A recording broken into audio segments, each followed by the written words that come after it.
Hello, welcome to civil daily one second. तो आज हम जनवरी का इकोनॉमी क्लासेस के बारे में पढ़ेंगे। इकोनॉमी जो है एक बहुत ही इंपॉर्टेंट सब्जेक्ट है for prelims as well as mains. तो इकोनॉमी से काफ़ी सारे क्वेश्चंस आते हैं प्रीलिम्स और मेंस दोनों में। तो प्रीलिम्स के लिए भी इम्पोर्टेंट है और मेंस के लिए भी इम्पोर्टेंट है। तो प्रीलिम्स में जो आता है उसमें स्टैटिक पोर्शन से आपके काफ़ी सारे क्वेश्चन आ रहे हैं, और रिसेंट ईयर्स में जो है आपका ट्रेंड भी थोड़ा चेंज हुआ है कि कॉन्सेप्चुअल क्वेश्चंस के साथ साथ आपको प्रैक्टिकल नॉलेज ऑफ इकोनॉमी भी पता होना चाहिए। फॉर एग्जांपल जैसे इस बार बीटा पूछ दिया था इन 2023, ये शेयर मार्केट से रिलेटेड है, ठीक है। तो इस तरीके की प्रैक्टिकल चीज़ें भी अब इकोनॉमिक्स में पूछने लगे हैं, तो हमको उनके लिए भी प्रिपेयर करना होगा। इसलिए हमको रिसेंट चीज़ें जो विजन पीटी में आ रही हैं उनको और अच्छे से पढ़ना होगा। तो शुरू करते हैं इकोनॉमी। फिर पहला टॉपिक आता है WTO, new agreement on fisheries subsidy. तो फिशरीज जो होता है वो मछली पालन के लिए यूज़ होता है, ठीक है। तो Switzerland became the first WTO member to formally submit acceptance for WTO new agreement on fisheries subsidies, ठीक है। तो स्विट्जरलैंड सबसे पहला WTO मेंबर बन गया है, और स्विट्जरलैंड ने इंस्ट्रूमेंट ऑफ एक्सेप्टेंस दे दिया है to the director general of WTO, ठीक है। और ये जो है 12th ministerial conference of WTO में जनेवा पैकेज के अंतर्गत इस एग्रीमेंट को अडॉप्ट किया गया था, ठीक है। और ये देख लेते हैं एग्रीमेंट क्या क्या है फिशरीज़ के लिए। तो पहला है provision of subsidies contributing to IUU illegal unreported and unregulated fishing, ठीक है। तो मतलब जो भी अनरेगुलेटेड अनरिपोर्टेड फिशिंग होती है, जो कि किसी फॉर्मली नहीं कर रही होती है, उसमें कोई रूल्स रेगुलेशन का यूज़ नहीं होता है, जो लोकल्स यूज़ करते हैं, तो उन पर प्रतिबंध लगाया जाएगा, ठीक है। Provision of subsidies for fishing and fishing related activities during over fish stocks. तो अब ओवर फिश स्टॉक मतलब बहुत ज़्यादा अगर मछली कोई लेके डाल रहा है अपने स्टॉक में, तो उसको भी जो है रोकने का प्रावधान बनाया जाएगा, जिससे कि हमको डेली यूज़ के लिए जितनी फ़िश ज़रूरत है उतनी लिए हम ज़्यादा ना रखें अपने पास, और महंगे दामों पे बाद में ना बेच सकें, ठीक है। इससे इकोसिस्टम को भी बचाना होता है, ठीक है। तो regional fisheries management organisation agreement इसके लिए बनाया गया है, और ये उन एरियाज़ को चेक करेगा। फिर आता है तीसरा point, provision on all subsidies of fishing related activities in areas outside the jurisdiction of coastal members. अब ये तो था कोस्टल मेंबर्स के जो जुरिडिक्शन में आता है, ये आउटसाइड जुरिडिक्शन के लिए, ठीक है। तो इसमें one for subsidies provided to vessels non flying under subsidising member flag. तो इसमें जो प्रोविज़न होगा वो जो मेंबर फ्लैग के अंदर में सब्सिडी नहीं मिल रही होगी उसके लिए होगा, और उनके लिए होगा जिनको सब्सिडीज फिशिंग के दौरान जो स्टॉक रखते हैं उनके लिए, जिनका स्टॉक पता नहीं है कि कितना है, उनके पे ये जुरिडिक्शन लागू होगा। फिर नोटिफिकेशन एंड ट्रांसपेरेंसी। तो members will be required to notify the type and kind of fishing activity actively being subsidised and to extend possible to provide information to stock status conservation measures fleets and vessel being subsidised along with cash data. तो ये सारा data आपको जितना आपने fishing किया है, कितना fishing किया है, उसका स्टॉक कितना है, टाइप कौन सी है फ़िश की, इसका सारा डेटा आपको रखना पड़ेगा अगर आपको फॉर्मली फ़िशिंग करनी है। तो अब इंडिया एंड फिशरीज़ की बात करते हैं। तो इंडिया में फिशरीज़ का कितना बड़ा मार्केट है, कितनी बड़ी इकॉनमी है फिशरीज। तो थर्ड लार्जेस्ट वर्ल्ड का फ़िश प्रोड्यूसर है भाई हमारे पास। इतना बड़ा कोस्टल एरिया है, 3 साइड हम कोस्ट से घिरे हुए हैं, तो ये बहुत ही बड़ा एक फ़िशिंग एरिया हमारा हो जाता है। तो हमारी फ़िश से बहुत ज़्यादा जो है इकॉनमी चलती है, बहुत बड़ा एक फूड कल्चर भी है फिशेस का। तो third largest fish producer in the world है, फोर्थ लार्जेस्ट एक्सपोर्टर भी है, ठीक है। और 10% ऑफ ग्लोबल बायोडाइवर्सिटी फ़िश की हमारे यहाँ मिलती है, ठीक है।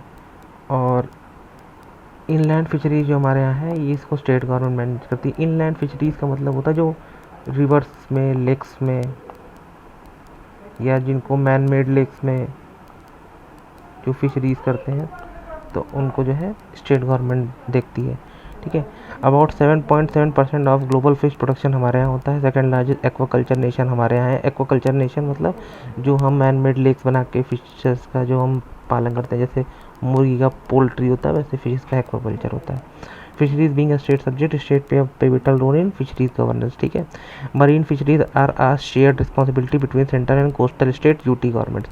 तो जो यहाँ पे आपके जो स्टेट्स हैं, जो कोस्टल स्टेट्स हैं, इनका फिशरीज़ का जो डिपार्टमेंट है वो सेंटर प्लस स्टेट दोनों मिलकर देखता है, ठीक है। Fish status of fisheries subsidies. India में कैसी कैसी फिशरीज सब्सिडी मिलती है। तो इंडिया में 9 मिलियन फिशरमैन हैं, ठीक है। स्कीम है, पॉलिसी है for under the blue revolution scheme. Blue revolution आया था फिशेस का, जैसे ग्रीन रेवोल्यूशन आया था एग्रीकल्चर का। फिर और फिशरीज एंड एक्वाकल्चर इंफ्रास्ट्रक्चर के तहत इनको सब्सिडी मिलती है। और ये फिश जो ये सब्सिडी होती है $15 पर फिशरमैन फैमिली पर ईयर के अप पड़ती है सब्सिडी। और ये डेवलपमेंट फंड एंड प्रधानमंत्री मत्स्य संपदा योजना, किसान क्रेडिट कार्ड, ये सब जो है फिशरीज़ को प्रोवाइड करते हैं हमारे यहाँ सब्सिडीज़, ठीक है। इनसे मदद मिलती है फिशरी के बिजनेस में फार्मर्स को।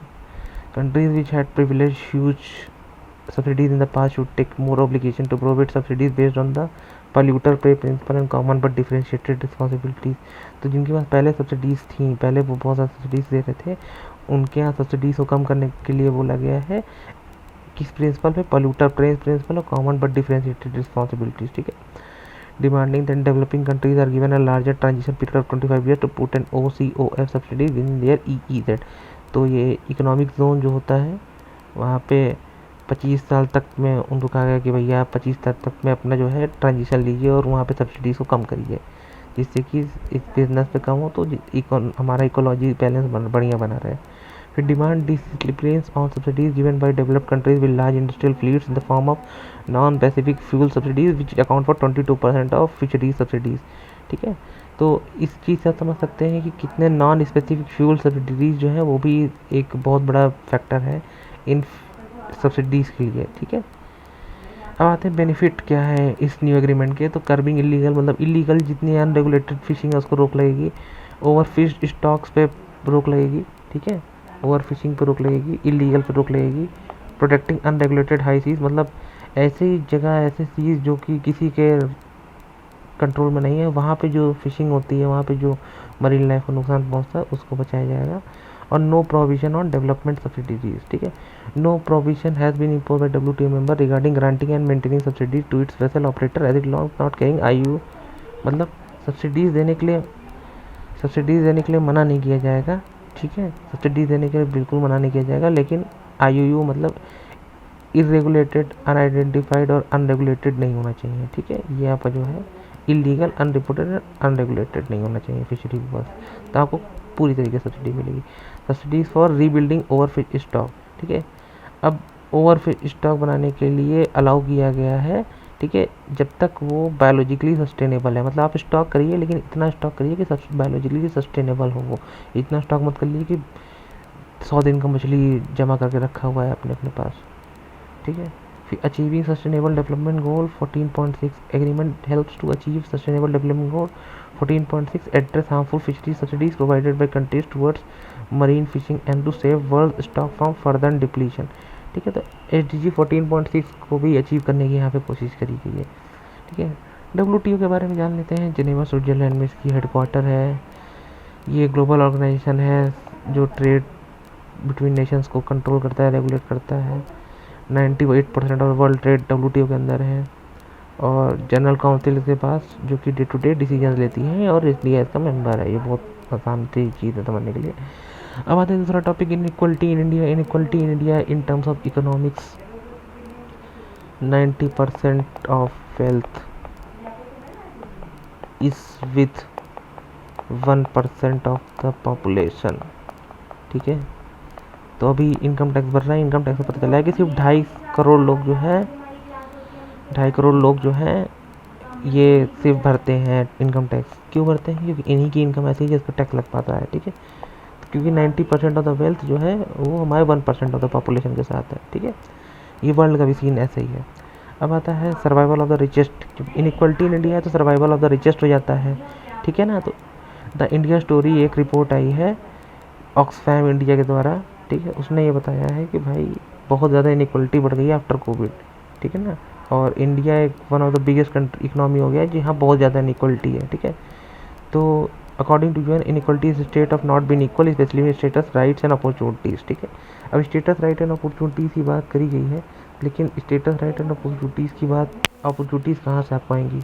अपॉर्चुनिटीज़ आपको मिलती पैसे से, स्टेटस भी आपको आज के टाइम में मनी से ही मिलता है, ठीक है ना।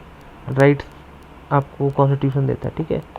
तो इंडिया में राइट्स का इशू तो नहीं होगा, लेकिन स्टेटस और अपॉर्चुनिटी का इशू बिल्कुल होगा। ठीक है। Development theory has largely been concerned with inequalities in standards of living such as inequalities in income, wealth, education, health and nutrition. तो income, wealth, education and health and nutrition, इनमें ही inequality जो है आपको सारी इनइक्वालिटीज़ की जड़ मिल जाती है। ठीक है। टू पर्सपेक्टिव है क्यों इनइक्वालिटी है, इनइक्वालिटी ऑफ अपॉर्चुनिटीज़ क्यों है कि एम्प्लॉयमेंट और एजुकेशन नहीं मिल रहा है ढंग का, क्योंकि हम फीस अच्छे कॉलेज में नहीं पढ़ पा रहे हैं, अच्छे कोचिंग नहीं ले पा रहे हैं, अच्छे टीचर हमको नहीं पढ़ा पा रहे हैं शुरुआत के दिनों में, इसलिए हमको अच्छे कॉलेज नहीं मिले, इसलिए अच्छे हमको जॉब नहीं मिली है। ठीक है। तो इनइक्वालिटी ऑफ अपॉर्चुनिटी बढ़ गई ड्यू टू पैसा। ठीक है, due to money. Inequality of outcome in various material dimension of human wellbeing such as level of income, education, attainment and health. तो जब हम अच्छा खाएंगे, जिसके लिए अच्छे पैसे चाहिए, तो हम अच्छा परफॉर्म कर पाएंगे, हमारी हेल्थ अच्छी रह सकेगी। तो ये भी चीज़ है। हम एडल्ट्रेटेड फूड नहीं खाएंगे, हम सस्ता सामान ज़रूरी नहीं कि बहुत सही हो। ठीक है, तो वो भी चीज़ है। अब हम देख लेते हैं फाइंडिंग क्या है इन रिपोर्ट्स की ऑक्सफैम की। तो 1% increase in food inflation leads to 0.5% rise in undernourishment. देखिए 1% फूड में अगर बढ़ोतरी होती है, मतलब कोई चीज़ 100 की थी वो 101 की हो गई है, तो अगर 0.5% लें तो मतलब अगर 100 लोग अंडर नरिश थे तो 100.5 लोग अंडर नरिश हो जाएंगे। ठीक है। और 0.3% राइज इन इन्फेंट मोर्टेलिटी, और 100.3 मरने लगे अगर पहले 100 मर रहे थे। ठीक है।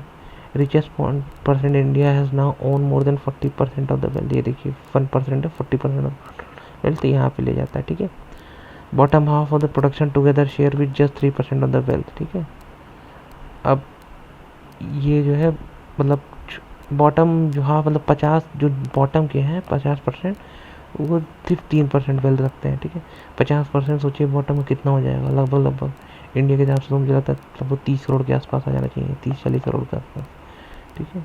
फिर आता है indirect nature of GST and fuel taxes made them regressive which invariably burden the most marginalise. ठीक है ना। तो जीएसटी एंड फ्यूल टैक्सेस इस तरीके से होते हैं कि मार्जिनलाइज को सबसे ज़्यादा दिक्कत होती है। ठीक है। 19% of employed women are in regular salaried job compare to 60% of employed man. Women की जॉब कम है जो कि ऑर्गेनाइज्ड में है कंपेयर टू मेन। ठीक है। रिकमेंडेशन क्या है इस रिपोर्ट की कि भैया टैक्स बढ़ाओ, रिचेस्ट 1% का, गरीबों पर टैक्स कम करो, improve access to public services like health and education. ठीक है, ये आपका बहुत इंपॉर्टेंट पॉइंट है। Strengthen the safety nets and bargaining the power of labour. ठीक है ना। तो आपको लॉ लेबर लॉस, ठीक है, इसको अच्छा करना पड़ेगा कि जो पैसा देते हैं अनऑर्गेनाइज्ड में या ऑर्गेनाइज्ड में, ठीक है, उसको एक निर्धारित किया जाए। जैसे मिनिमम वेजेस एक्ट है हमारे यहाँ, 18,000 से कम नहीं दे सकते हैं, लेकिन फिर भी जो है हम देखते हैं कि 7,000 पे लोग काम कर रहे होते हैं, 5,000 पे लोग काम कर रहे होते हैं, तो ये नहीं होना चाहिए। ठीक है। उसके बाद इनकम इक्वलिटी क्या होता है? इनकम इनइक्वलिटी वो होता है कि ये सबसे ज़्यादा जो यूज़ किया जाने वाला जो है आपका इनइक्वलिटी चेक करने का आउटकम है। इसे गिनी कोफिशिएंट से मेजर करते हैं। ठीक है। तो distribution of inequality in economy is represented by Lorenz curve and degree of income inequality is measured by Gini coefficient. ठीक है।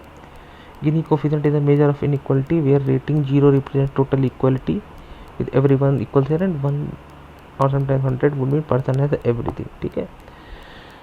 अब इम्पैक्ट क्या होता है कि अगर लगातार इकोनॉमिक इनइक्वलिटी रहे तो सोशल पोलराइजेशन हो जाता है, गरीब अमीर में बहुत ज़्यादा डिफरेंस हो जाता है, सोशल जस्टिस हैम्पर हो जाता है, जस्टिस नहीं मिल पाता है गरीब आदमी को, अमीर आदमी जो है अपने दबाव में सारा काम करवा लेता है। पॉलिसी बनाने में दिक्कत है क्योंकि मतलब इससे ग्रोथ बढ़ जाती है। जब नीचे वाला आदमी इतना दम गया, इतना उसका एजुकेशन नहीं, तो कमाएगा कैसे? तो कोई भी पॉलिसी कैसे बनाई जाएगी? ठीक है। इकोनॉमिक रिस्क, अब आपकी मोस्टली पॉपुलेशन अगर कमाएगी नहीं तो इन्फ्लेशन जो है उसका क्या होगा, आपकी ग्रोथ कैसे होगी इकोनॉमी की? ठीक है। इन्वायरमेंट का रिस्क ये है कि अब जो बड़ा आदमी कमाएगा उसको जो है रहने के लिए भी जगह चाहिए, अपनी कंपनी बनाने के लिए भी जगह चाहिए, तो वहाँ पे वेटलैंड्स, रिवर पोल्यूशन, ये सब इंक्रीज होता है। ठीक है। पॉलिटिकल रिस्क, भाई ये पॉलिटिकल रिस्क हो ही जाएगा अगर पॉलिसी नहीं बनेगी और गरीबों का कल्याण नहीं होगा। तो पॉपुलेशन तो गरीब की ज़्यादा है, तो वो वोटिंग में इशू करेंगे, वो इनस्टेबिलिटी रखेंगे गवर्नमेंट में, जिससे कि आगे फर्दर डेवलपमेंट होना मुश्किल हो जाएगा। तो पॉलिटिकल रिस्क भी है। ठीक है। Changing and removing in economic inequality, ठीक है। अब इसको हटाने में दिक्कत क्या आती है? पहली बात, historical differences. A high income inequality region और nation usually have low intergenerational mobility leading to limited opportunity for socioeconomic mobility, ठीक है। कि जो हाई इनकम वाले बंदे होते हैं उनका जो है एक जगह पर टिकते नहीं है, वो कहीं भी जा सकते हैं जहाँ उनको फ़ायदा लगता है, ठीक है। फिर मॉनेटरी रिसोर्स कंस्ट्रेंट, अब ब्लैक मनी जैसे है, अब उसका तो हम टैक्स उस पर ले नहीं पाते हैं, तो जो हाई नेटवर्क इंडिविजुअल होते हैं उनका ब्लैक मनी भी काफ़ी होता है, ठीक है। सारा मनी वो वाइट में नहीं रखते, तो वाइट पे आप टैक्स लगा सकते हैं, ब्लैक पे तो लगा नहीं सकते हैं, तो ब्लैक मनी टेंडेंसी बढ़ जाएगी अगर आप टैक्स बढ़ा देंगे वाइट, मतलब टॉप 1% पे या HNI पे, ठीक है ना। HNI होता है हाई नेटवर्थ इंडिविजुअल।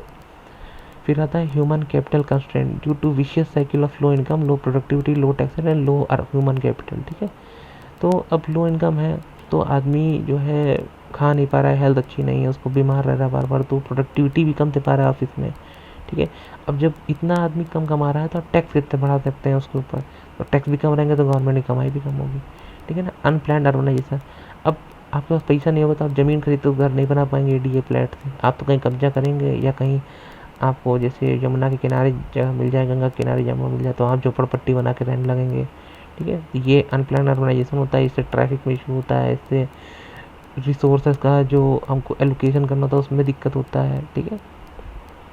फिर है to reduce inequality, universal basic income एक चीज़ है कि एक बेसिक इनकम सरकार ही दे लोगों को कि 10,000 15,000 जो है भैया हम देंगे, अपना घर चलाओ, ठीक है। Urban employment guarantee scheme, MNREGA है गांव में 100 दिन का रोजगार, वैसे ही शहर में भी आया कि 200 दिन का रोजगार हम देंगे, उसको पैसा निर्धारित किया जाए। वैसे मनरेगा में इस समय जो है यूपी में 212 रुपये पर डे मिल रहा है, ठीक है। इक्वल एक्सेस टू एजुकेशन, अब देखिए एजुकेशन अगर रहेगा तो आप अच्छी पढ़ाई करेंगे तो आप अच्छे कॉलेज जाएंगे, तो आप अच्छे कॉलेज जाएंगे तो आप अच्छी जॉब पाएंगे।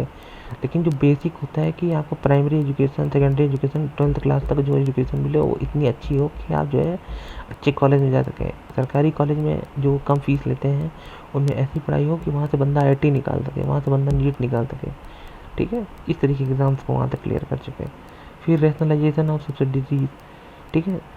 जो सब्सिडीज है उसको रैशनलाइज करें कि भैया जो अमीर आदमी उसको नहीं देंगे, जो थोड़ा गरीब उसको थोड़ी कम देंगे, जो बहुत गरीब उसको बहुत सब्सिडी देंगे, ठीक है। फिर प्रमोट एंटरप्रेन्योरशिप, बिजनेस बनाए, नौकरी का ही दिमाग में ना रखें, बिजनेस करें, बिजनेस करेंगे तो ज़्यादा क्वालिटी जॉब्स वो बना पाएंगे, ठीक है। फिर tackle prejudice and discrimination, need to promote the participation of disadvantage group in government life. फिर में आता है macro economic policy environment conducive to reducing inequality, physical and monetary policies can encourage greater equity, ठीक है। तो अगर monetary policies हम बना पाएंगे तो हम ग्रेटर इक्विटी को बढ़ा पाएंगे,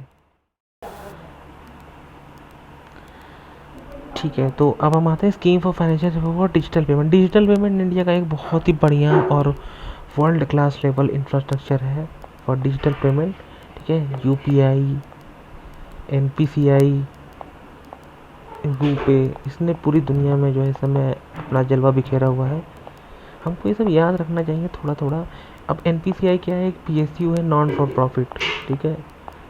अब देखो किसी तरीके को मतलब हमको याद रखना है। अब इतना सारा इन्फॉर्मेशन हम याद कैसे रखें कि UPI NPCI का प्रोडक्ट है, PSU है वो नॉन प्रॉफिट है, रूपे है उसका प्रोडक्ट, आपके ATM में जो ट्रांजैक्शंस होते हैं वो भी उसका ही प्रोडक्ट है, ठीक है। आपके जो बैंक में ट्रांजैक्शंस होते हैं वो भी उसी का प्रोडक्ट है, जो आपका RTGS होता है ये भी इसी का प्रोडक्ट है, NEFT भी इसी का प्रोडक्ट है, ठीक है। तो ये याद कैसे रखें? हम बैंक जाते हैं, ठीक है। अब बैंक में जो जो काम होते हैं हम एक बार अगर उठा के उसे गूगल कर लेते हैं कि मैंने आज RTGS किया, मैंने आज UPI किया। UPI तो हम लोग इतना यूज़ कर रहे हैं कि मतलब दुनिया ही परेशान है कि ये क्या डिजिटल, ये क्या, ये QR कोड का इंडिया ने यूज़ किया है, तो उनको भी नहीं समझ में आ रहा है। अमेरिका परेशान है इस चीज़ को लेकर। तो हम देख सकते हैं, अपने लाइफ से सीख सकते हैं, अपने आसपास की चीज़ों से सीखना चाहिए हमको। हमको ये नहीं देखना चाहिए कि किताब में क्या लिखा है।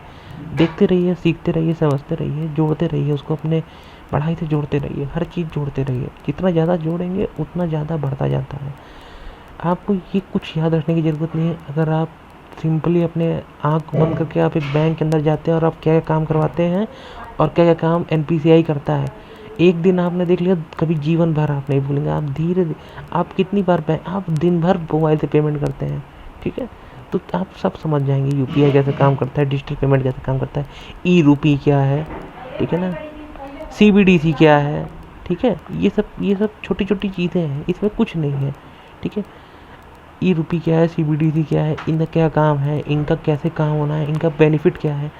अब हम बिटकॉइन भी आ जाता है, ठीक है, बिटकॉइन भी एक करेंसी बहुत फेमस है।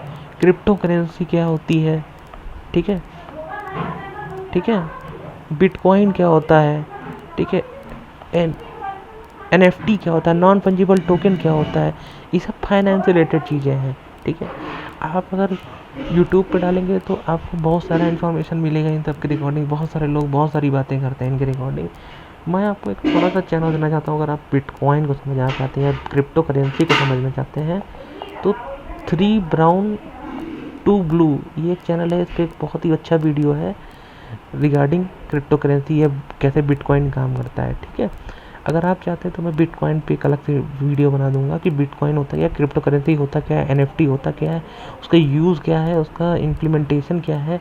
आप एक केस स्टडी देखेंगे कि फिनलैंड में जो है रेफ्यूजीज आए थे, ठीक है, रेफ्यूजी जो आए थे उनको जो है किस तरीके से एक क्रिप्टो करेंसी का कार्ड दिया गया था उनको, जिसमें स्मार्ट कॉन्ट्रैक्ट था, ठीक है।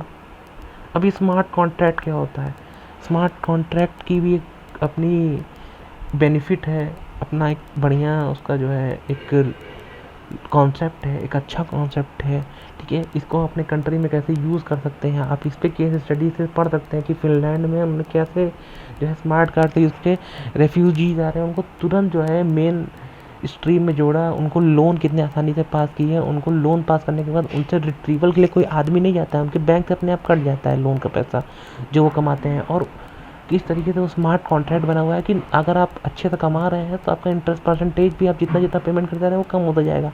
उसके लिए आपको बैंक नहीं जाना, उसके लिए आप किसी सरकारी ऑफिसर के पास नहीं जाना है, उसके लिए कुछ किसी से नहीं करना, वो स्मार्ट कॉन्ट्रैक्ट अपने आप सब कुछ कर रहा है, ठीक है। एक कॉन्ट्रैक्ट होता है जो हम पेपर पे साइन करते हैं 100 रुपये के स्टैम्प पेपर, एक स्मार्ट कॉन्ट्रैक्ट है। तो ये जितनी भी चीज़ें सब आपस में इंटर रिलेटेड है, आपको थोड़ा थोड़ा देखना है, थोड़ा थोड़ा समझना और आगे बढ़ते जाना है, ठीक है। तो आ जाते हैं financial support to digital payment. तो फाइनेंशियल सपोर्ट क्यों चाहिए डिजिटल पेमेंट को, ठीक है। तो देखिए, incentive scheme for promotion of RuPay debit card and low volume भीम यूपीआई ट्रांसफर।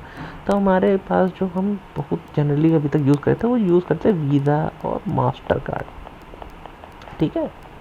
ये वाले हमारे पास कार्ड से डेबिट क्रेडिट के जो भी आते थे मेनली यही यूज़ होते थे। तो इन पे जो बैंक का जो चार्जेस होते थे, जो ये बैंक से पैसा लेते थे अपना कार्ड यूज़ करवाने के लिए, वो फीस हाई थी, ठीक है ना, वो फीस काफ़ी हाई थी। लेकिन ये जो रुपे डेबिट कार्ड है ये तो एनपीसीआई का प्रोडक्ट है, एनपीसीआई नॉन फॉर प्रॉफिट है, तो इसका जो है फीस, इसकी फ़ीस जो है बहुत कम है, ठीक है, इसकी फ़ीस बहुत ही कम है। और इसको गवर्नमेंट इंसेंटिवाइज भी करना चाहती है, ठीक है। और low value Bhim UPI transaction को भी इंसेंटिवाइज करना चाहती है, ठीक है, कि भैया 10 रुपये भी दो तो भीम से दो, ठीक है। इसको करने के क्या एडवांटेज है, क्या डिसएडवांटेज है, ये भी मैं आपको इस वीडियो के अंत में बता दूंगा या इस इन्फॉर्मेशन के अंत में बताऊंगा। लेकिन आप सोचिए कि ये रुपए जो है अब आपका दुबई में भी आपका जो एक्सेप्टेड है, आपका फ्रांस में भी एक्सेप्टेड हो गया है, मुझे अभी 2-3 कंट्री और नहीं याद आ रही, लेकिन 2-3 कंट्री में और हो गया है, ठीक है, वो मैं कंफर्म कर दूंगा आपको, ठीक है। अब हम आते हैं, देखते हैं यूपीआई क्या होता है। एक बार देखिए यूपीआई क्या है, तो रियल टाइम पेमेंट सिस्टम है, एनपीएस दिया गया प्रोडक्ट है, इमीडिएट मनी ट्रांसफ़र होता है, पूरे दिन आप ट्रांसफ़र कर सकते हैं। एक आप एप्लीकेशन मोबाइल डाल लीजिए, भीम डाल लीजिए, चाहे फ़ोनपे डाल लीजिए, और आप सारे बैंक उसमें ऐड कर लेंगे और जिस बैंक से जहाँ ट्रांसफ़र करना हो कर सकते हैं, ठीक है। और फिर एक यूपीआई की होता है, पासवर्ड होता है, उसको आप यूज़ कर लीजिए फॉर सिक्योरिटी पर्पज, ठीक है। तो आप जो ये स्कीम लेना चाहते हैं इसका फीचर क्या है, तो मीटी MEITY ministry of electronics and information technology उसको ला रही है।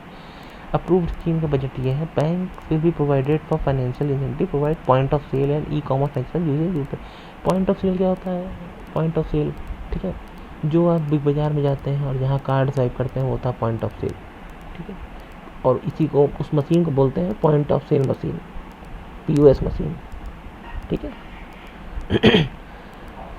अब आते हैं scheme will also promote UPI lite and UPI 123 pay. तो यूपीआई 123 पे क्या है कि आप बिना जो है इंटरनेट के यूपीआई पेमेंट कर सकते हैं। तो अपने मोबाइल से आप *99# डायल करेंगे तो आपको एक यूएसएसडी खुल जाता है, उसमें आपको ऑप्शन आएगा, उसमें सामने वाले का मोबाइल नंबर डाल के आप पेमेंट कर सकते हैं। ठीक है, अब आता है significance of digital payment. Digital payment का सिग्निफिकेंस है, पहली बात बैंक टू बैंक ट्रांसफ़र हो रहा है, ठीक है, नो कैश। इसके एडवांटेज क्या है, ब्लैक मनी बचेगा। भाई आप बैंक टू बैंक कर रहे थे, सरकार तक पैसा तो छुपा नहीं पाएंगे। ठीक है, सिक्योर है ट्रांसफ़र, पैसा लेके नहीं चलना है, 10,000 देने हैं तो हम लेके नहीं जाएंगे, 10,000 हम यूपीआई कर देंगे। ठीक है, हम 10,000 जेब में लेके नहीं चलेंगे, जो चोरी हो सकते हैं हम यूपीआई कर देंगे। डिसएडवांटेज क्या है कि साइबर सिक्योरिटी। ठीक है, किसी ने आपका पासवर्ड चुरा लिया है, किसी ने आपका फ़ोन चुरा लिया, पासवर्ड से पता चल गया, वो पेमेंट कर लेगा। ठीक है, या आपने गलत पेमेंट कर दिया, दूसरी जगह पेमेंट कर दिया, तो वहाँ पैसा आपको बैंक में फ़ोन ब्लॉक कराना पड़ेगा, उसके अकाउंट में उतना पैसा अगर उसने निकाल नहीं लिया होगा तो। ठीक है, ये सब इशू हैं। लेकिन एडवांटेज ये है कि आप कैश नहीं कैरी कर रहे हैं, आपको 20,000 देना है, कहीं खरीदने का 20,000 देना है, कार्ड स्वैप किया हो गया तो अब कार्ड चोरी हो जाएगा तो आप उसे ब्लॉक करा सकते हैं फ़ोन से तुरंत। यूपीआई हो गया, अगर आपको लगा फ़ोन खो गया तो आप फ़ोन करिए अपने बैंक के नंबर पे और आप यूपीआई वहाँ पे जो है ब्लॉक करा सकते हैं अपना यूपीआई, मेरे पेमेंट हमारे बैंक से रुक दीजिए, आराम से हो जाता है ये। ठीक है ना, इससे देखिए ट्रांसपेरेंसी इंक्रीज़ हुई, बिल्कुल ट्रांसपेरेंसी इंक्रीज़ हुई, सब कुछ आपकी पासबुक में आता है, सब कुछ आपके ट्रांजेक्शन में आ जाएगा। ठीक है ना, घोस्ट पे फेक रिसिप्ट्स नहीं होती हैं क्योंकि सारा आपका ट्रांजेक्शन में है। ठीक है, कन्वीनियंट मोड ऑफ पेमेंट है, सेफ एंड सिक्योर है, इनहेंस क्रेडिट एक्सेस है। ठीक है, फिर आपका आता है चैलेंजेस। चैलेंजेस भाई ये इंडिया कैश डिपेंडेंट इकॉनमी है जिसको ब्लैक मनी में ट्रांजेक्शन कराएंगे। ठीक है, जो कि लैंड खरीदने में बहुत ज़्यादा ब्लैक मनी का यूज़ होता है, इसीलिए आपके लैंड के रेट हाई हैं। ठीक है, तो ब्लैक मनी इसीलिए होता है क्योंकि हमारी कंट्री जो है कैश प्रीडोमिनेंट है। ठीक है ना, कैश प्रीडोमिनेंट है। अब आदमी कहता है मुझे 10 रुपये तो दिखे ही नहीं, मुझे 10 रुपये देखने जो मुझे मिले हैं, ये अब बहुत कम हो गया है, लेकिन फिर भी ये था। स्टार्टिंग में आया था तो वो कहता था कि मुझे चाहिए, मैं हाथ में नहीं पैसा था तो मुझे समझ में नहीं आता पैसा आया। ठीक है ना, अब बैंक्स एंड कार्ड्स, तो यहाँ आप देखिए बैंकिंग हैबिट लोगों की नहीं है। ठीक है, लोग बैंक नहीं जाना चाहते हैं अपने काम के लिए, लोग खाते नहीं हैं। जनधन स्कीम यहाँ से आप पढ़ सकते हैं, आपको जनधन स्कीम याद आनी चाहिए इससे। ठीक है ना, जनधन स्कीम आनी चाहिए आपको याद। ठीक है ना, अब देखिए बैंक अगर आप, और यहाँ से एक चीज़ और याद आनी चाहिए, एक बैंकिंग हैबिट अगर बढ़ती है तो क्या बढ़ता है, अगर लोगों की बैंकिंग हैबिट बनेगी, लोग बैंक में पैसे जमा करेंगे तो क्या होगा, हमारा EM0 बढ़ेगा, EM1 बढ़ेगा। ठीक है, हमारा M0 M1 बढ़ेगा, जिससे जो है बैंक का CRR बढ़ेगा, बैंक ज़्यादा लोन दे पाएगा, लोन ज़्यादा दे पाएगा तो बिजनेस ग्रो करेगा, बिजनेस ग्रो करेगा, इकॉनमी ग्रो करेगी, पूरा साइकिल है। ठीक है, अब M0 M1 क्या होता है ये भी मैं आपको कभी इसी वीडियो के एंड में या एक बार आपको मैं ये सब जरूर डिस्क्राइब करूँगा, मनी मल्टीप्लायर क्या होता है। ठीक है, उसके बाद आता है लैक ऑफ फाइनेंशियल लिटरेसी। ठीक है, according to national centre of financial education only 27% of India is financially literate. Financially literate क्या मतलब होता है कि TDS क्या होता है यही नहीं लोगों को पता है। ठीक है, इंटरेस्ट कंपाउंड लगता है, कैसे लगता है यही नहीं पता है। ठीक है, ये दिक्कत है। टैक्सेस क्या कौन कौन से होते हैं, 15G 15H फॉर्म लोग भरते हैं, लेकिन क्यों भरते हैं लोगों को नहीं पता है। ठीक है, ये सब चीज़ें हैं लोगों को नहीं पता है। इन्वेस्टमेंट क्या होती है ये नहीं पता है।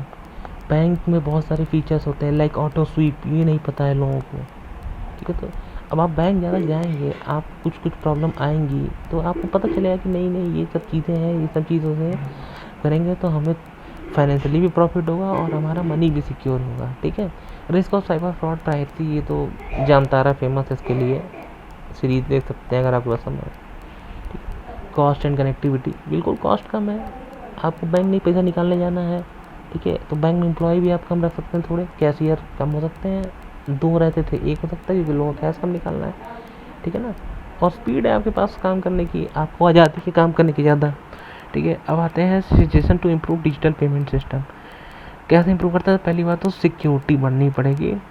ठीक है, सिक्योरिटी जितनी ज़्यादा बढ़ेगी उतना ज़्यादा ये चीज़ जो है आती रहेगी। अब देखिए इतना ज़्यादा लोग यूज़ कर रहे हैं क्योंकि उनको समझ में आ गया है कि सिक्योरिटी है इसमें, कहीं पैसा हमारा जा नहीं रहा, बैंक में ही जा रहा है। लोग अब समझ चुके हैं, ठीक है। इंटरनेट होना चाहिए भैया, बिना इंटरनेट के लोग ट्रांसफ़र कैसे करेंगे पैसा, तो 4G 5G कनेक्टिविटी गांव-गांव में होनी चाहिए। POS पे आपके वाईफाई की फैसिलिटी होनी चाहिए।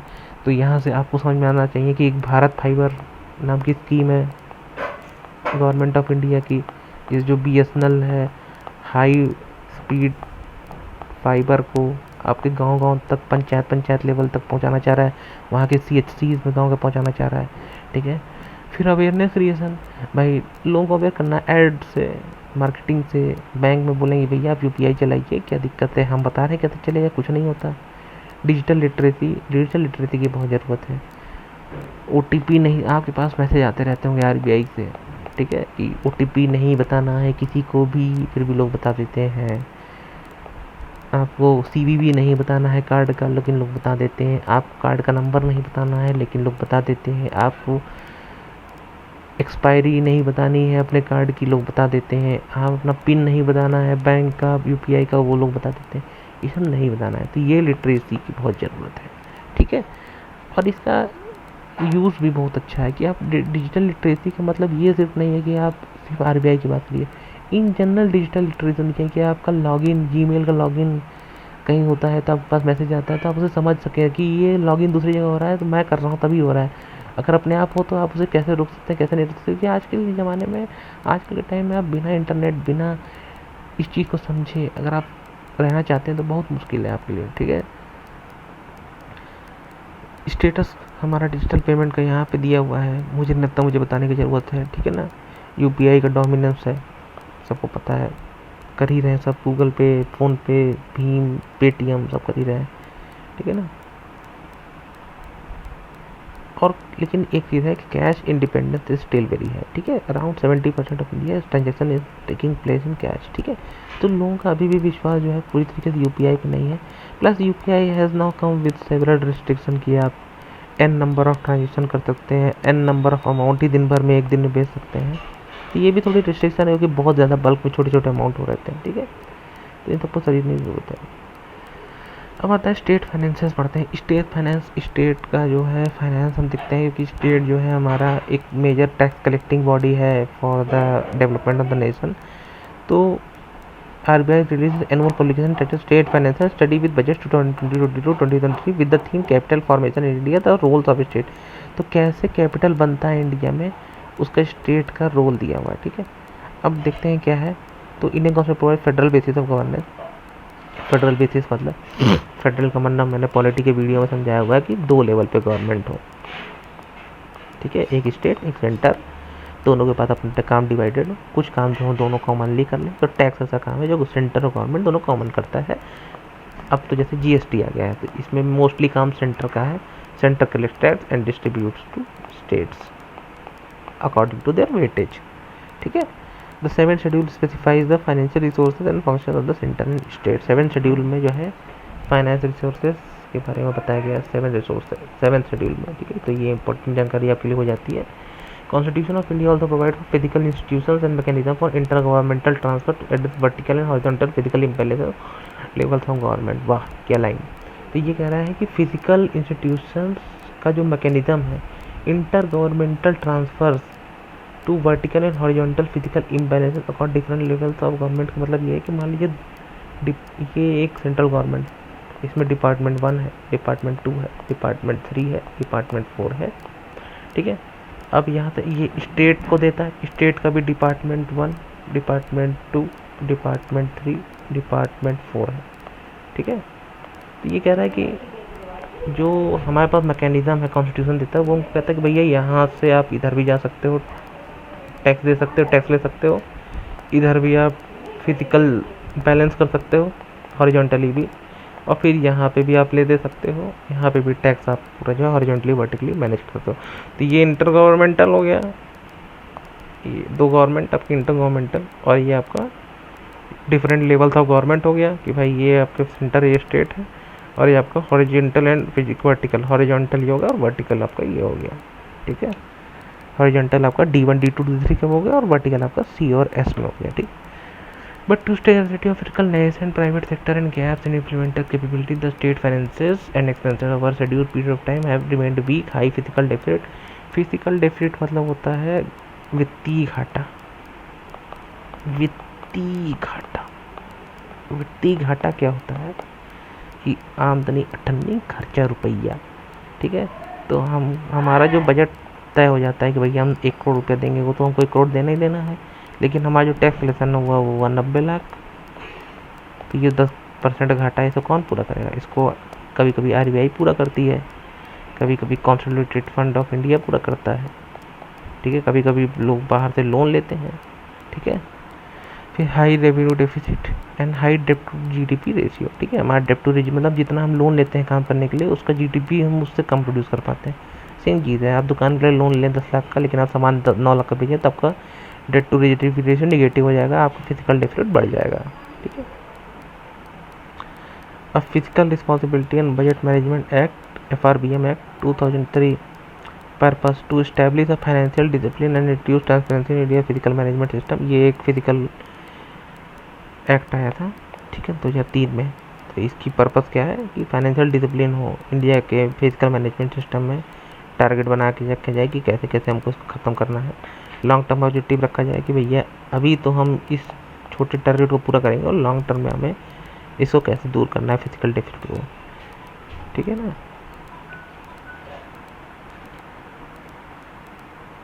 उसके बाद जो है documents mandated by FRBM act, physical policy strategy statement, macro economic framework and statement, medium term physical policy statement and medium term expenditure framework, ठीक है। अब FRBM target set by FRBM review committee under NK Singh, ठीक है। तो ये target जो है वो फिजिकल डेफिसिट के टारगेट है। तो 2.5% रखना है 2023 GDP by 31 March 2023। Revenue deficit रखना है 0.8 बाई 31 मार्च 2023 और डेट टू GDP रेशियो रखना है 60%, ठीक है। 40% for state and 20% for 40% and 20% for state, ठीक है।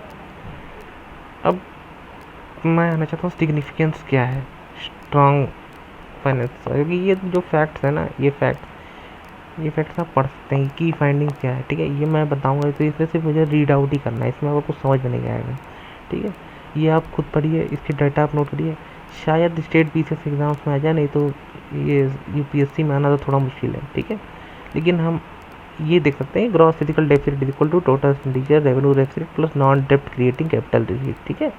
तो ये आपकी फिजिकल डेफिसिट कितनी है, ठीक है। तो खर्चा माइनस आपका जो है रेवेन्यू रिसिप्ट, मतलब यहाँ से पैसा आ रहा है, ठीक है। रेवेन्यू की रिसिप्ट जो है, रिसिप्ट बनती है जब आपको कोई पैसा देता है तभी तो आप रसीद बना कर देंगे, plus non debt creating capital receipt, ठीक है। अब ऐसी कैपिटल रिसिप्ट जो लोन नहीं लेना पड़ रहा जिसके लिए, ठीक है। तो टैक्स टोटल मतलब खर्चा माइनस जितनी कमाई हुई वो आपका ग्रॉस फिजिकल डेफिसिट हो जाएगा, ठीक है। Significance of state finances, strong state finances achieve growth इतना, अगर central 60% of general government expenditure cut in state finances become vital. क्यों इंपॉर्टेंट है? क्योंकि 60% ऑफ गवर्नमेंट खर्चा जो है वो स्टेट पे होता है। Attract investment, lower physical deficit and state डेप्ट ease the pressure of interest rate and thereby increase investment. तो जब टैक्स कम हो जाएगा तो इन्वेस्टमेंट भी आएगा। और टैक्स कब कम होगा? भाई टैक्स क्या है? गवर्नमेंट कमा रही है, गवर्नमेंट इज अर्निंग,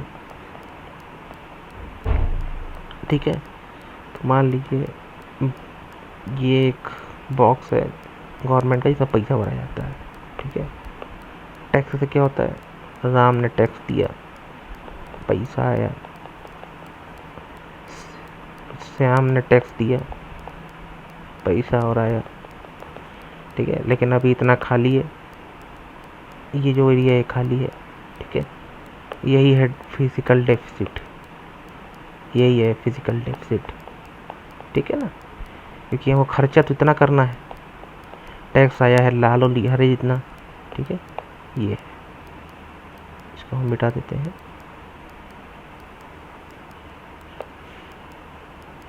ठीक है।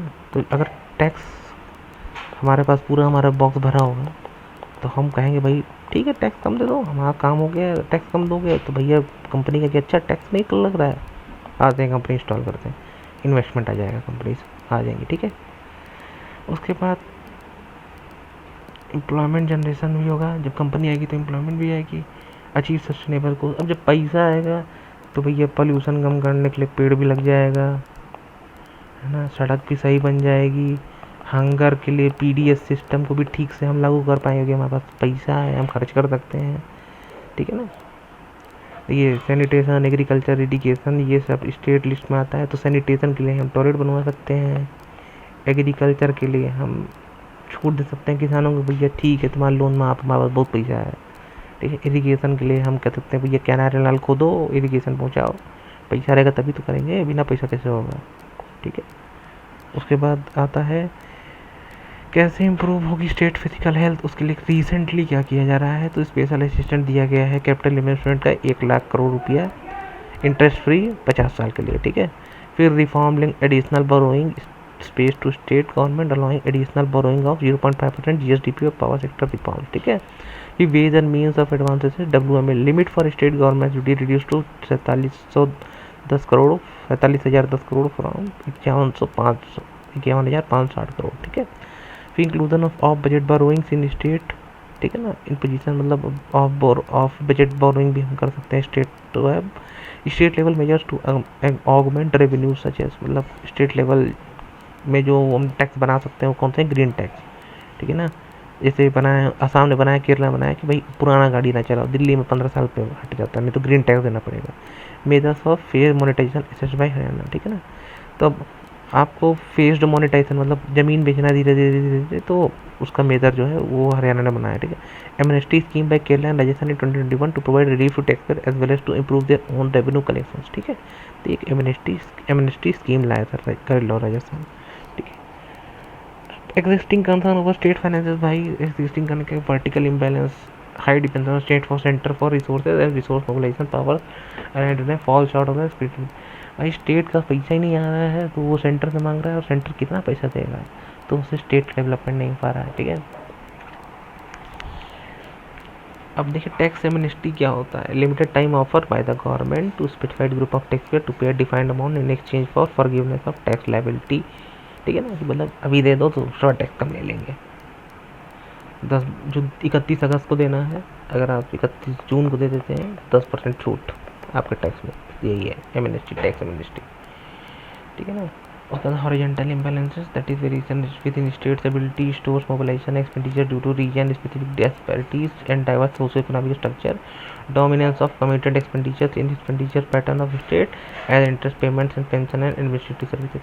तो ये देखिए स्टेट का जो बजट है वो क्यों हिला हुआ है भैया, वो रेवेन्यू नहीं जनरेट कर पा रहे हैं। रेवेन्यू क्यों नहीं जनरेट कर पा रहे हैं, क्योंकि जो सेंटर से जो पैसा आना है वो उतना अच्छे से पैसा नहीं आ पा रहा है। सेंटर पे पैसे क्यों नहीं आ पा रहा है, जो टैक्स कलेक्शन है स्टेट्स का वो सही नहीं है, ठीक है। तो एक साइकिल में ही फंसा हुआ है एक अच्छी तरीके से, ठीक है।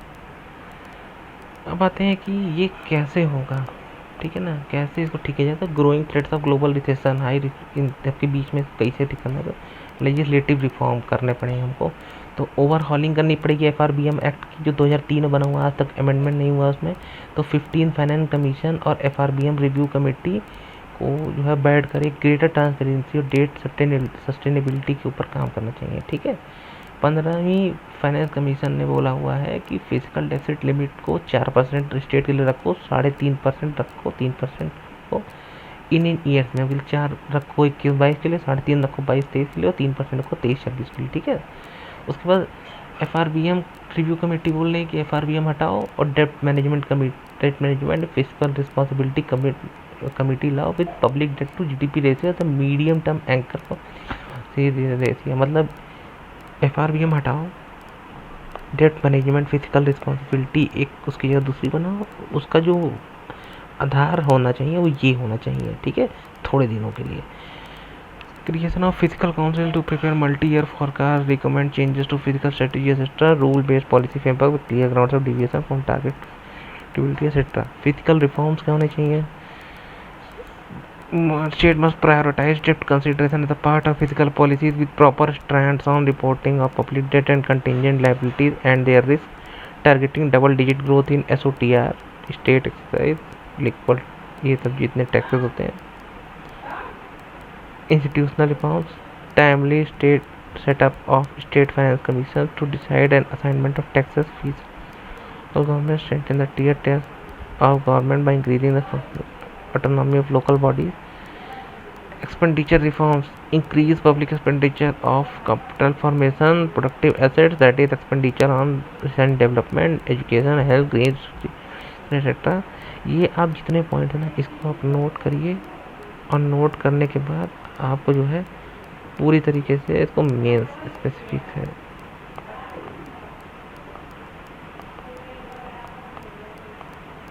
ठीक है ना, ये मेंस स्पेसिफिक है,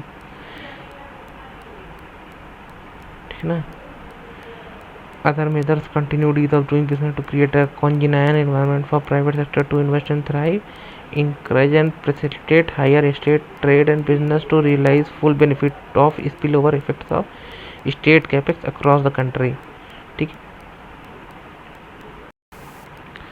तो अब हम बात करेंगे माइक्रो फाइनेंस सेक्टर की। तो माइक्रो फाइनेंस सेक्टर में जो है क्यों है ये न्यूज़ में, माइक्रो फाइनेंस होता क्या है पहले तो ये थोड़ा समझ लेते हैं, ठीक है ना। तो माइक्रो फाइनेंस सेक्टर जो है ये फॉर्म ऑफ फाइनेंशियल सर्विस होता है विच प्रोवाइड स्मॉल लोन्स, ठीक है। जैसे आपका माइक्रो फाइनेंस लोन, जैसे आपका पेटीएम भी आपको लोन देता है, छोटा सा लोन देता है, या सेल्फ हेल्प ग्रुप बनाते हैं वो भी माइक्रो फाइनेंसिंग का एक वो है, जरिया है, ठीक है ना।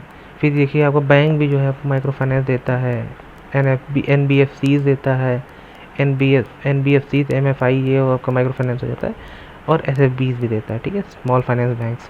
स्मॉल फाइनेंस मतलब आपका ये पेटीएम पेमेंट्स बैंक हो गया, आपका एयरटेल पेमेंट्स बैंक हो गया, ये सब आपके स्मॉल फाइनेंस बैंक बनाते हैं, ठीक है ना। तो a joint study form PricewaterhouseCoopers PwC and association of micro finance institutions of India AMI, ठीक है, उन्होंने जो है हाईलाइट किया है leading role of micro finance institution of India economic growth, मतलब जो छोटे लोन देते हैं उनका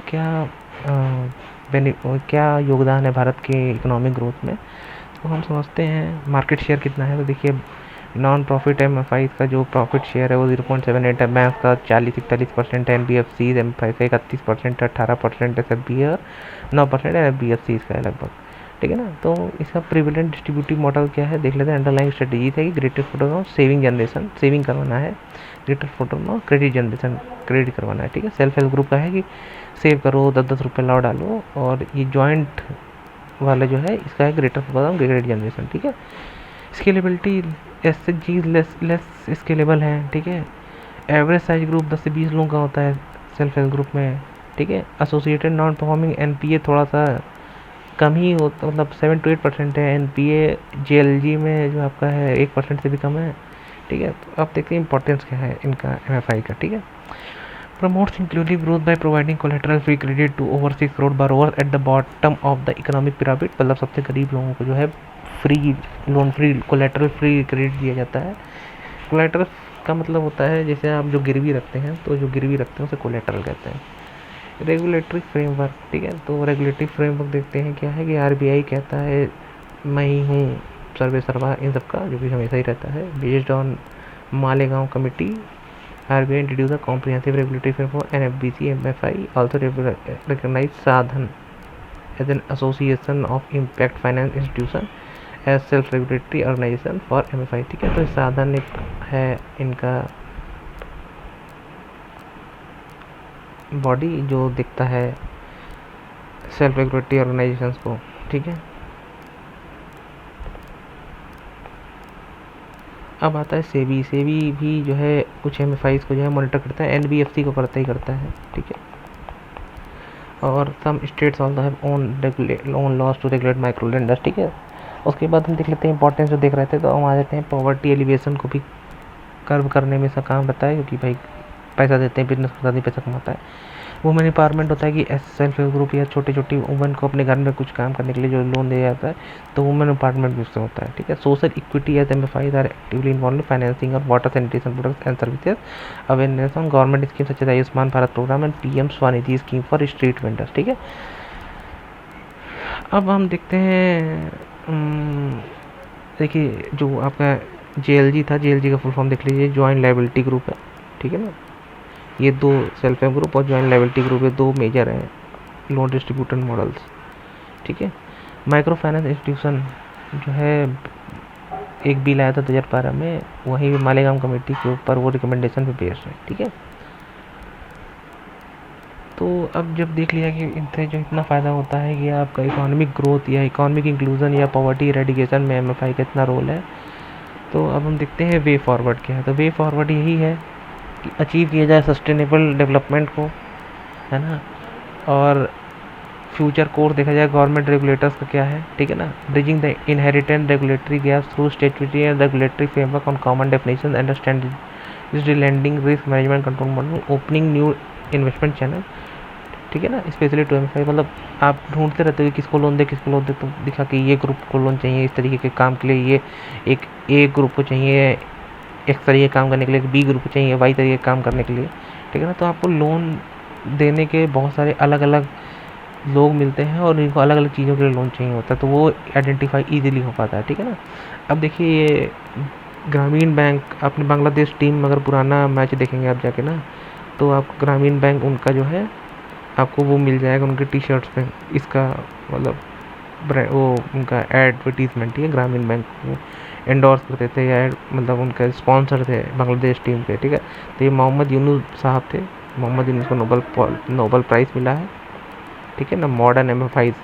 तो उन्होंने सेल्फ हेल्प ग्रुप और मॉडर्न एमएफआईज के ऊपर जो है बहुत काम किया बांग्लादेश में। और आज आप बांग्लादेश की जीडीपी देख ही रहे हैं, इंडिया से भी अच्छी चल रही है जीडीपी ग्रोथ रेट, ठीक है ना। तो हम देख रहे थे कि वे फॉरवर्ड क्या है। तो creation of robust micro lending landscape through strong monitoring mechanism, that is compulsory registration of all existing NGO MFIs, prudential accounting norms on capital equity and provisioning, specify the role of auditors and supervision of MFIs, promoting interagency coordination, creating counseling committees at central and state level, फिर leveraging technology and developing new products by identify prospective needs of borrower, developing fair practices code, captive building of MFIs, ठीक है ना। ये सब जो point थे इनको आपको जो है इस तरीके से आप MFIs को स्ट्रॉन्ग करेंगे, उनको जो है और ज़्यादा बिल्ड करेंगे और ज़्यादा उनको रेगुलेशन के अंदर लाएंगे, जिससे जो लोन लेना हो वो ईजी हो, लोन देने वाला भी रिकवरी आसान से कर पाए, लोन देना है कितना दिया है उसकी एक अकाउंटेबिलिटी मेजरमेंट हो, ठीक है। ये सारी चीज़ों को अगर हम अच्छे से कोडिफाई करके उसको अच्छे से इम्प्लीमेंट कर पाए तो इससे जो है हमारी इकोनॉमी बढ़ने के बहुत सारे चांसेस हो जाएंगे, ठीक है।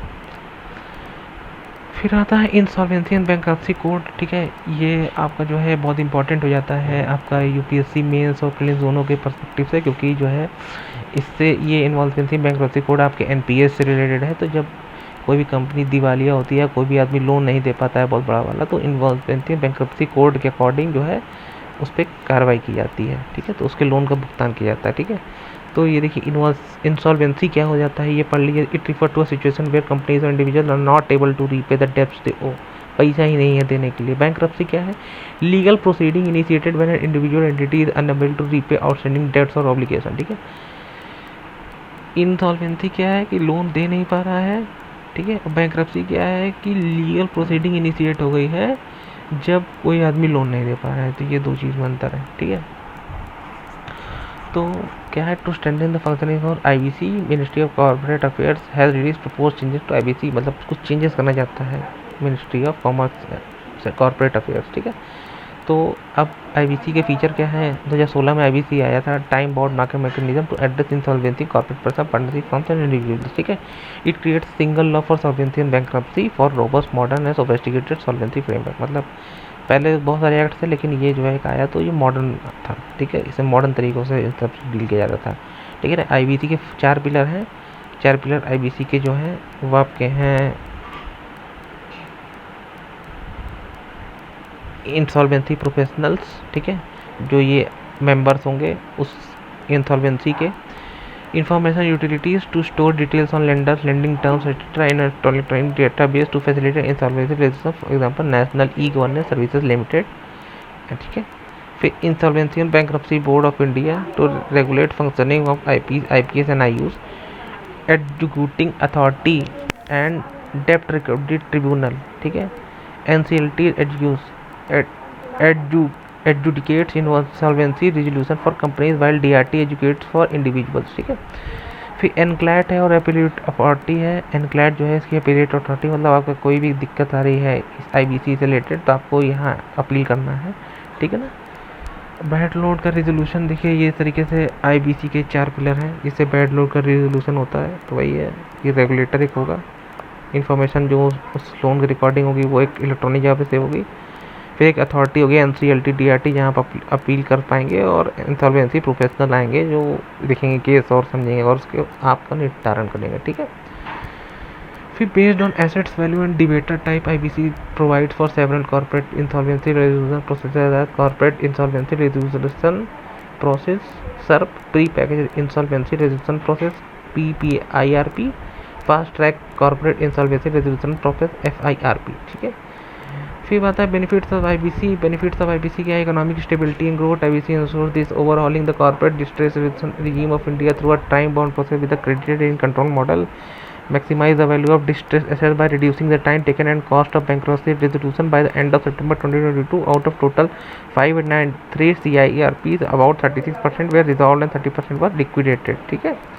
ये देखिए आपका CIRP, PIRP और FIRP है। तो इसको जो आप पढ़ सकते हैं, इसको आप जो है इसको जो आप प्रीलिम्स के रिलेटेड बहुत इंपॉर्टेंट है। ठीक है ना। तो इसको हम अभी देखते हैं। पहले हम इसको जो है इसको एंड कर लेते हैं, आपका जो भी आपका आईबीसी से रिलेटेड था। ठीक है। तो promote entrepreneurship as IBC an important reform towards ease of doing business. तो एंटरप्रेन्योरशिप को प्रमोट करना है, इसलिए आईबीसी का होना बहुत जरूरी है। ठीक है। Maintain healthy credit flow by insuring that credit does not get stuck और टर्न इनटू बैड लोन्स और दो टाइम रेजोल्यूशन। ठीक है ना। अब हम देख लेते हैं CIRP, PRRP और FIRP। तो it is a creditor in control model to resolve the corporate insolvency of a corporate debitor. ठीक है। क्रेडिटर इन कंट्रोल मॉडल है ये। ठीक है। It can be asset by finance creditor and operational creditor and corporate applicant of corporate debtor और defaults. ठीक है ना। 1 करोड़ का मिनिमम केस होना चाहिए। It has to be completed between 180 days और मैक्सिमम ऑफ 270 डेज। ठीक है। It is debtor in processor model for speedier insolvency resolution for MSMEs. It allows switch challenge to the resolution plan. It is completed within the period of 120 days. ठीक है।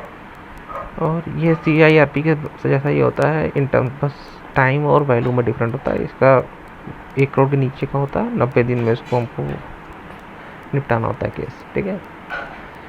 अब IBC के issues हैं implementation के, और इसके बाद जो है आपका लोन्स लॉस प्रोविजंस आ जाएगा, सिक्योरिटाइजेशन ऑफ स्टैंडर्ड SAF आ जाएगा। ठीक है। तो ये हम अगले वीडियो में देखेंगे। इस वीडियो के लिए इतना ही। ठीक है ना। आशा करते हैं आपको ये वीडियो समझ में आया होगा, और आप इस चैनल को सब्सक्राइब करिए, लाइक करिए, शेयर करिए। और हम अगले वीडियो से हम बात करेंगे इसी इकोनॉमी पे।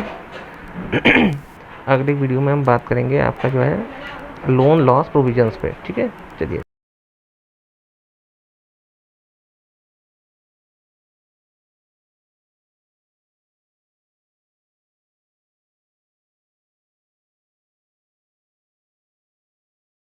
लॉस प्रोविजंस पे। ठीक है। चलिए। थैंक